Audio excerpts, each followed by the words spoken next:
Vous savez peut-être que je suis assez sceptique sur tout ce qui est individualiste et individuation. Euh, en tout cas, je me permettrai dans cette vidéo de rappeler un certain nombre de vérités, à savoir que souvent l'individualisme est lié au mal. Et le mal, c'est aussi le malin, c'est Satan. Quand on a mal, quand on s'est fait mal, quand on est malade, quand on a fait du mal, quand on a fait le mal, eh bien, les gens s'intéressent beaucoup plus à vous, que ce soit pour vous aider ou pour vous punir. Quand on n'a pas payé ce qu'on devait payer, enfin, tout de suite, on s'intéresse à vous, et les enfants savent que parfois, il faut faire des bêtises pour qu'on s'intéresse à eux. Donc, le mal, c'est ce qui permet de focaliser l'attention extérieure sur vous. Et la société est organisée de cette façon. Si on ne fait rien de mal, et si on n'a pas mal, si on n'a pas attrapé de maladie, eh bien on vous laisse tranquille et on ne s'occupe pas de vous. En revanche, si on a du mal, si on a attrapé le mal, si on a une maladie, si on a un malheur, si on a de la malchance, eh bien à ce moment-là, il y a un appel à l'aide, ou au contraire, il y a de la provocation, et il y a des sanctions, il y a des punitions, il y a un emprisonnement, et d'ailleurs en astrologie, on met sur le même plan les hôpitaux et les prisons. C'est la maison 12. Donc dès qu'on est dans le mal, on est en quelque sorte emprisonné, si on peut dire, incarcéré, si on peut dire, dans un lieu particulier qui est l'hospice, l'hôpital, la prison, le camp, etc. etc. Donc voilà le problème posé, c'est un problème d'éthique sociale. J'ai toujours été très méfiant sur le plan scientifique par tout ce qui est trop individuel, trop particulier. Et le problème, ce que je regrette vivement en ce qui concerne l'astrologie, c'est justement qu'elle ait opté, qu'elle ait parié depuis d'ailleurs des siècles sur le mal, c'est-à-dire sur les cas particuliers, les gens qui sortent du rang, de l'ordinaire. Et là, je ne parle pas spécialement, n'est-ce pas, des grands génies, etc., d'ailleurs qu'on ne reconnaît pas le plus souvent de leur vivant, donc ce problème ne se pose que rétrospectivement, mais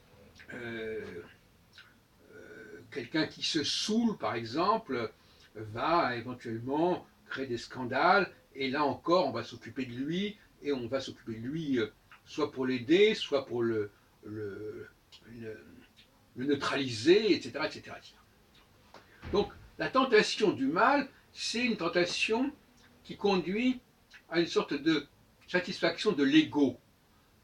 Ah, voilà, je suis malade, j'ai fait le mal, on va s'occuper de moi, on va essayer de me réformer, on va essayer de me guérir, on va essayer de me soigner, etc. etc. Donc c'est quelque chose d'un peu infantile. Et d'ailleurs, je pense que l'astrologie joue cette corde de l'infantile à plus d'un titre, et que finalement, beaucoup de gens qui sont astrologie sont des gens qui sont restés dans cet état de l'enfant, vous savez, qui naît, tout le monde s'intéresse à lui, et puis dès qu'il a un problème, on vient vers lui. Il y a une sorte de nostalgie de l'enfant qui a mal, ou qui a fait du mal, ou qui a fait le mal, qui est malade, qui est souffrant, et voilà. Donc on n'arrive pas à se sevrer de cette espèce de satisfaction un peu ambivalente et un peu étrange qui fait que on n'existe que lorsque l'on a fait quelque chose qui n'est pas bien, qui n'est pas bon, et qui fait que on a fait le mal, ou on s'est fait mal, ou on s'est fait du mal, etc. Y compris le suicidaire, auquel on doit évidemment s'intéresser ou quelqu'un qui est malade, qui est tombé malade, qui est atteint d'une maladie, tout de suite on va vers lui. Et l'astrologie, je ne dis pas que ce ne soit pas... L'astrologie, c'est largement spécialisé. Et vous savez que la spécialisation, c'est un double tranchant.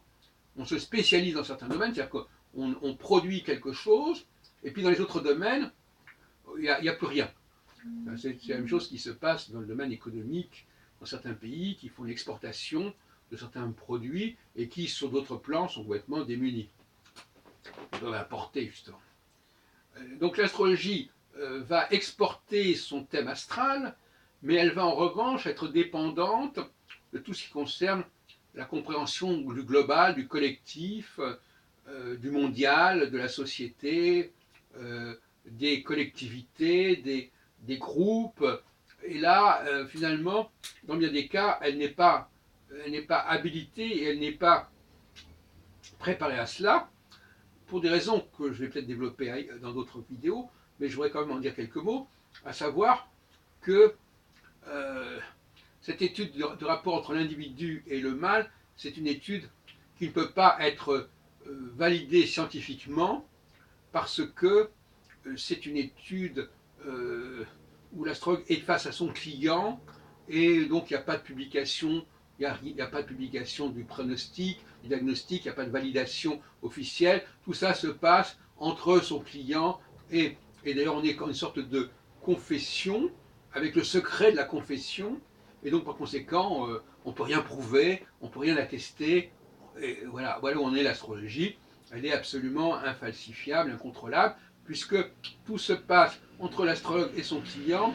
Le client, lui, il pense ce qu'il veut, il dit ce qu'il veut, il valide ce qu'il veut, etc. Bon, tout ça me paraît assez détestable sur le plan scientifique, mais je reviendrai là-dessus dans d'autres vidéos. Mais pour l'instant, je voulais simplement attirer l'attention des astrologues et du public sur le fait que le fonds de commerce de l'astrologie, c'est le mal, c'est la maladie. L'astrologie actuelle du thème astral. Ce n'est pas la seule astrologie existante, Dieu soit loué.